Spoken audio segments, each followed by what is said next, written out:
House of Wax! When the Twilight Zone switched to hour-long episode formats, many of them were less than distinguished. But I'm happy to say that I think we found the greatest episode of the 4th season.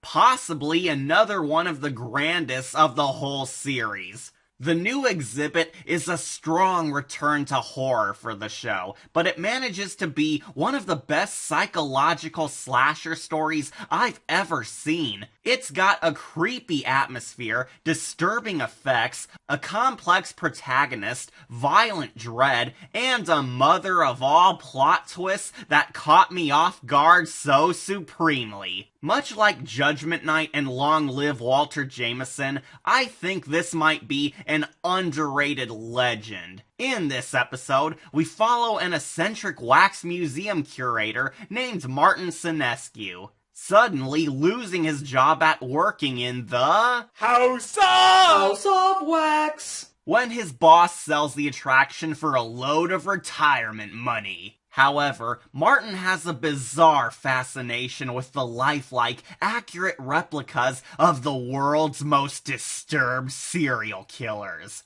including Jack the Ripper, Albert Hicks the Axe Maniac, the Burke and Hare duo, and Henry, the Bluebeard of Gambays. Sorry if I butchered that. Martin seems to have a morbid admiration of them, mainly because of their historical accuracy and his love for horror. But with the museum shutting down, the wax figures are at risk of getting thrown away. So Martin decides to buy the serial killer wax dummy collection to save them for history, and intends to get them sent off to a new museum that'll take care of them, just as he did.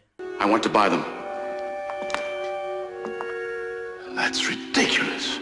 I don't think I could bear it if these figures were destroyed. No kiddin', Martin really buys 5 serial killer statues, keeps them in his creepy basement, uses half his money to pamper them, and his wife is just cool with that. She is a bit creeped out by having the dummies in her house, but she never quite shows any reluctance to the idea of having toy killers in her laundry room, and is more concerned over how Martin dedicates so much money to keeping them safe. Can you just imagine living with your lover while wax killers decorate your pad? Hey, sweetie, can you leave the laundry right there, next to Ted Bundy and Johnny the homicidal maniac? Thanks. Wouldn't that be the life? Though, over time, Martin starts growing obsessed with his doll collection, where he begins talking to them, caretaking for them, treating them as if they were his own children. And soon, you start to suspect that maybe these haunted statues are possibly alive and pondering. This episode does a masterful job at toying around with the idea that the wax figures might be alive, or they might not be. We get these super unsettling yet subtle moments where the dummies shift their faces, slightly adjust their positions in Martin's basement, and vaguely appear in different background poses than when we last saw them up close. It's so scary. The most noteworthy being Jack the Ripper's scary face shots. He has this stone-cold death glare when we first see him, but when weird things start to happen, he grows this psychotic smirk as if to taunt his victims. That is truly nightmarish. What makes the serial killer dummies so unsettling is that they kind of have this Lily D vibe to them. They appear as if they were big statues, but their small shifts in movement and the lack of normal human motions gives them an uncanny valley power that truly terrifies. And for once, even the human characters in the horror story are just as interesting too. Martin is clearly losing his grasp on reality the more and more time he spends worshipping his wax mannequins, worrying his friends and family. The serial killer figurines clearly have a deadly influence on Martin, as he soon puts supporting them above his own loved ones and even his own life. It's your typical his obsession becomes his own downfall kind of storytelling, yet a very effective take on it, since the show acknowledges how Martin is teetering over the edge himself. Martin's family is kind of generic, but considering that they're the only sane ones desperately trying to drag Marty back into the real world, their plight feels very real, and you understand why he should listen to them.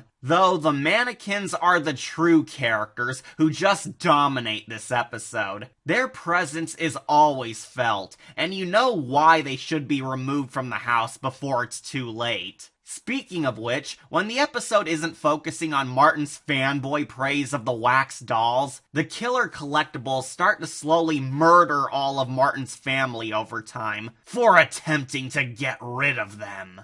Martin's wife tries to move them out, but she's stabbed by Jack the Ripper. Martin's brother-in-law investigates her disappearance, only to get axed in the head. And even Martin's boss comes by, revealing that he was able to sell the wax dolls after all to a new museum. But the figures still murder him anyway for trying to get in between them and Martin. So the big twist is that the killer dolls are all alive, right? Actually, there's much more behind this when we get to our twist ending. Martin breaks down upon finding his boss dead and threatens to destroy them once and for all. But the figurines finally get physical and confront him, where it's revealed that the true killer is Martin.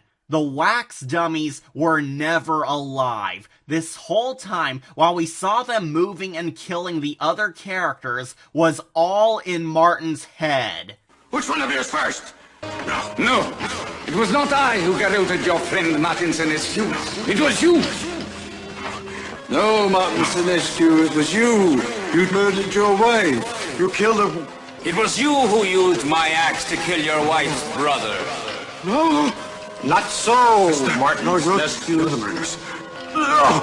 You are the murderer. You killed them all. No! You killed... It was always you. You're the murderers! No, Martin Sinescu. It was you. Martin is actually a psychotic serial killer who snapped when his favorite wax figures were at risk of being forgotten, and he slaughtered all his friends and family for trying to take them away from him all along. He stabbed his wife, axed in his brother-in-law's skull, and strangled his boss. He only imagined the killer dolls were doing all this to cope with his insanity. And he was basically living out the way his heroes offed people by killing his own loved ones in the same ways as they did. The living doll collection are voices in his head telling him to kill people, but were never literally alive. Martin's obsession with them this entire time was his subconscious desire to become a great serial killer, just like them. The episode hints that Marty is kind of like Norman Bates. He had a split personality of some kind, and he was unaware that he was a murderer since he only saw it as his other persona doing all the brutalizing. I absolutely enjoy that twist, since it feels like the Twilight Zone's take on my favorite horror movie ever, Psycho. Thankfully, the Twilight Zone delivered enough to make their version stand on its own and actually subvert your expectations in a truly brilliant way. Unlike some idiots.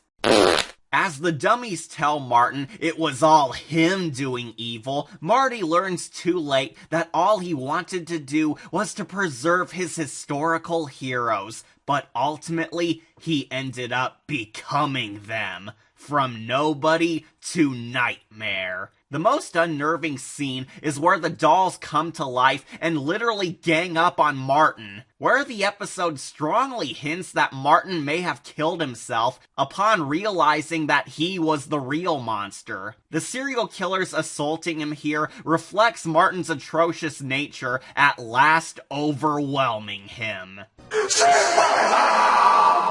However, we get an anime time skip where we see the wax dummies were sold to that new museum after all, but now Martin has his own wax dummy among his former heroes. Martin is the new exhibit. The new museum's curator tells the horrifying tale of Martin Sinescu, how he was just a regular schmo who became one of the most infamous serial killers in the world. Far worse than the dummies before him, as the world wonders how he went from such a nice guy into a demented maniac. To the episode's credit, the big twist that Marty may have been a serial killer is actually cleverly foreshadowed a few times, all throughout the story. Martin himself asks his customers rhetorical questions on how these guys even went from average dudes on the streets into these monstrous freaks.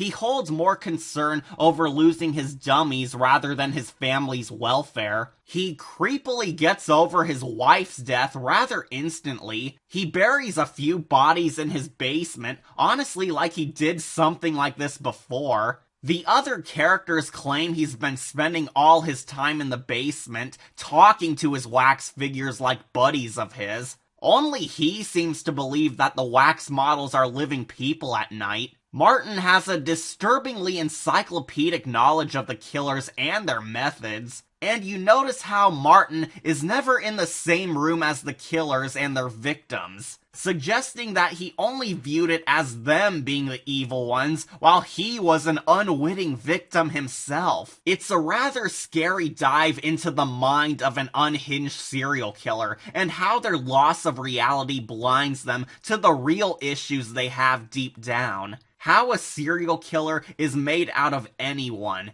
anywhere, and that even people who you wouldn't consider suspicious can be an awful person underneath a benevolent composure. Some folks argue that the wax figures could have been alive all along and did betray Marty's trust, but I actually believe the real twist is that nothing magical was going on and it was all just Martin's sanity slippage the whole time, especially because the hints were there upon rewatches. But that being said, I truly value the new exhibit as a marvelous nightmare from the show, thanks to its grim horror, trippy effects, excellent acting, heavy emotions, dangerous atmosphere, a well-rounded protagonist, and naturally, a great twist that forces you to re-look at the story in a whole new lens. So for that, I grant this episode a gold skull, and a perfect score. This might easily be my favorite of the hour-long Twilight Zone tales, since it is Charles Beaumont's perfect combo of House of Wax and Psycho. This is a must-see terror for not only Twilight Zone fans, but horror fans in general, for it is simply a shocking thriller that knew how to carve its mark on history. The new exhibit became very popular at Marchand's. But of all the figures, none was ever regarded with more dread than that of Martin Lombard Sinescu. It was something about the eyes, people said. It's the look that one often gets after taking a quick walk through the Twilight Zone.